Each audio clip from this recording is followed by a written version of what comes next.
علامہ ابن حجر مکی رحمت اللہ علیہ نے واقعہ لکھے.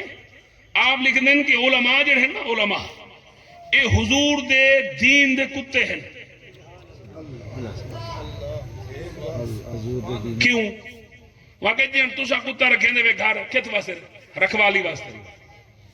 اور جیڑا کتا رکھوالی واسطے رکھیا کھڑا ہوئے تے چور چوری کر منے اون کتے کو مالک ٹکر او کو رکھوالی دے رکھیں دے نہ بلائے تسا او کو رکھوالی دے نہیں رکھیا ویندا او کو رکھوالی دے رکھیا ویندا جیڑا اپنے مالک دی چیز دی حفاظت کر سکے.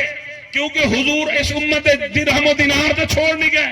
حضور اس امت چھوڑ گئے علم دے علماء. اس واسطے علماء ہیں حضور دے وارث. اور جناب جیویں تہاڈا کتا تہاڈے گھر دی رکھوالی کرن دے ایویں حضور دے دین دے خادم حضور دے دین دی رکھوالی کرن. جاننے کو کتا سور دین وچ منہ مارن دی کوشش کرن دے. علماء اپنی جان دی پرواہ نہیں کرن دے, اپنی ذات دی پرواہ نہیں کرن دے, اپنے قد کاٹ دی پرواہ نہیں کرن دے. پرواہ کرن تے زہرا دے پاک بابے دے دین دی پرواہ کرن تے قرآن دی پرواہ. تو صاحب دیکھ لو جناب اس ہندوستان دے اندر شاہ جہان دی حکومت ہے. شاہ جہان نے جناب نما حکومت او اکبری دین ایجاد کیتا ہے. تے اکبری دین دے سامنے کون سارے بڑے بڑے لوگ چپ کر گئے, کوئی سامنے نہ آیا. انہاں کے جیڑا آسی گردن لہائی ویسی.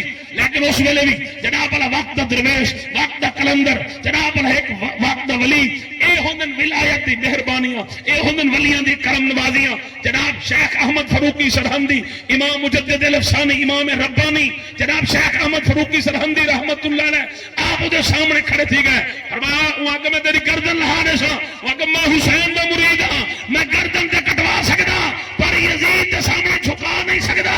اے گردن جھکدی ہے صرف یا خدا دے کے یا مصطفیٰ دے کے باقی دنیا کا سبحان اللہ.